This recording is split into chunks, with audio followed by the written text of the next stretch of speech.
Reels वाली बहू। प्रज्ञा को रील्स बनाने का बड़ा ही क्रेज है और वो दिन भर रील्स बनाती रहती है। खाते पीते घूमते फिरते घर में कॉलेज में रील्स बनाने के कारण प्रज्ञा पूरे कॉलेज में हाईलाइटेड है। जहां उसकी रील्स सभी को पसंद आते हैं, वहीं मनीषा चिंता में डूबी रहती है। एक रोज जब खाते हुए प्रज्ञा रील्स बना रही होती है, तब मनीषा कहती है, 1 मिनट भी चैन नहीं है इस लड़की को। ये नहीं कि खाना तो आराम से खा ले, लेकिन नहीं, अरे थोड़ी देर रील्स नहीं बनाओगी तो आसमान नहीं टूट पड़ेगा। अरे मम्मी, इसी को तो कहते हैं डिटर्मिनेशन। तुम नहीं समझोगी ये सब। भगवान, इस लड़की को सद्बुद्धि दे। जब देखो तब टेढ़ा बाका मुंह बनाती रहती है। मनीषा की बात का प्रज्ञा पर जरा भी असर नहीं होता और वो खाते खाते रील्स बनाती रहती है। दिन बीतने लगते हैं और देखते देखते प्रज्ञा का कॉलेज भी खत्म हो जाता है। आए दिन कोई ना कोई मनीषा को प्रज्ञा की शादी करवाने का सुझाव दे जाता है। सब ठीक ही कहते हैं, प्रज्ञा की शादी कर देनी चाहिए। अपने घर के काम काज में व्यस्त हो जाएगी तो खुद ही ये रील्स और नाच गाना बंद हो जाएगा।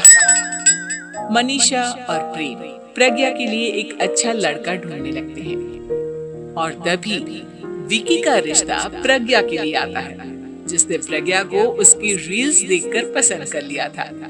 अगले दिन विकी अपने माता पिता के साथ प्रज्ञा के घर पहुंच जाता है और प्रज्ञा साड़ी पहने हाथों में चाय की ट्रे लिए उनके सामने आती है। जब विकी को पसंद है तो हमें भी बहू पसंद है। बहन जी, आप बारात की तैयारी कीजिए। एक बार लड़का लड़की अकेले में बात कर ले तो अच्छा रहेगा। हाँ हाँ, क्यों नहीं।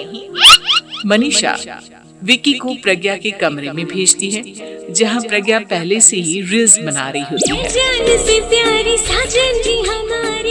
तभी विकी कहता है, आ गए आपके साजन जी। हमारे साथ ये रील्स कंप्लीट करती तो और भी अच्छा रहता। अच्छा जी, अब आ ही गए हैं तो बना ही लेती हूँ आपके साथ। दोनों मिलकर रील्स बनाते हैं। जब वी मीट और तुरंत पोस्ट भी कर देते हैं। फिर विकी कहता है, जब आप साड़ी में चाय लेकर आए तब मुझे लगा कि कहीं मैं गलत घर में तो नहीं आ गया। अब सही है। दोनों की शादी पक्की हो जाती है और शादी के दिन भी प्रज्ञा रील्स बनाने से चूकती नहीं। यहाँ तक कि बारात के समय भी नाचते हुए रील्स बनाती है। सभी लोग प्रज्ञा की तारीफ के फूल बांध देते हैं और प्रज्ञा नाचती गाती अपने ससुराल चली जाती है। सब कुछ अच्छा चल रहा होता है। प्रज्ञा यहाँ भी दिन भर हर चीज की रील्स बनाती रहती है। लेकिन कुछ दिनों के बाद जब सुनीता कहती है, बहू, ये रील्स के साथ साथ कुछ काम भी कर लिया करो। वैसे तुझे और क्या क्या बनाना आता है? मम्मी जी, वैसे तो सब कहते हैं कि मैं सब कुछ अच्छा बनाती हूँ, लेकिन मुझे लगता है कि मैं मैगी अच्छा बना लेती हूँ। हाँ, कॉफी भी अच्छा बना लेती हूँ और मुंह तो सबसे अच्छा बना लेती हूँ। हैं? अच्छा। सुनीता अपना माथा पकड़ लेती है और कहती है, बहू, कुछ खाना बनाना भी सीख लेती। मम्मी जी, मैं लंबी प्लानिंग कर रही हूँ।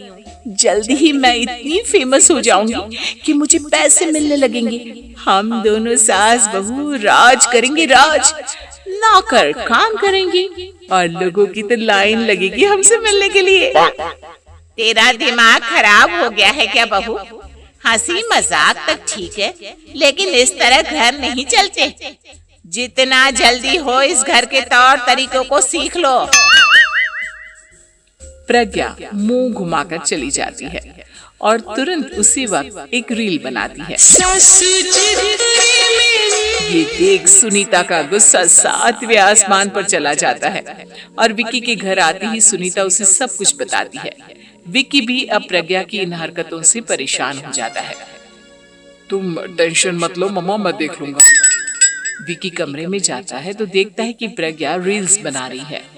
विकी बड़े ही प्यार से प्रज्ञा से कहता है, प्रज्ञा, इन सब के लिए मैं तुम्हें मना नहीं कर रहा हूँ, लेकिन फिर भी हर वक्त तो ये अच्छा नहीं लगता ना। समझने की कोशिश करो, मुझे भी तुम्हारा थोड़ा वक्त चाहिए।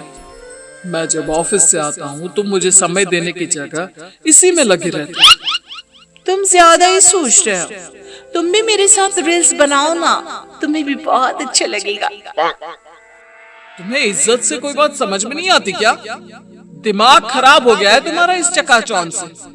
अगर तुमने अपना रवैया नहीं बदला तो मैं तुमसे दूर चला जाऊंगा। तुम ही रिश्ता लेकर आए थे, मुझे लड़कों की कमी नहीं थी और ना आज है। विकी दरवाजा पटक कर चला जाता है। धीरे धीरे विकी प्रज्ञा से दूर होता जाता है। एक रोज मनीषा प्रज्ञा के ससुराल उससे मिलने जाती है। तब सुनीता उससे कहती है, बहन जी, अब आई हैं तो कुछ दिन यहाँ रहकर जाइएगा, आप ही का घर है। हाँ मम्मी, बहुत दिन हो गए तुम्हारे साथ एक भी रील नहीं बनाई मैंने। प्रज्ञा तुरंत अपने फोन में रील्स ऑन कर लेती है। ये सब मुझसे नहीं होगा। तेरा ये भूत अभी तक नहीं उतरा क्या? बहन जी, आप कुछ कहती नहीं क्या इसे? जब आप ही कुछ नहीं कर पाई तो मैं कर ही क्या सकती हूँ। सास तो वैसी ही बदनाम है।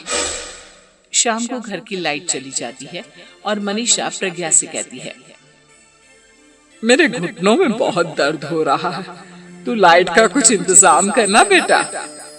अच्छा, कैंडल जला देती हूँ मम्मा। प्रज्ञा गाते हुए कैंडल जलाती है और खिड़की के पर्दे के पास रख देती है। मनीषा, जिसे बहुत दर्द हो रहा है, वो सो जाती है और प्रज्ञा हमेशा की तरह अपने रील्स में लग जाती है।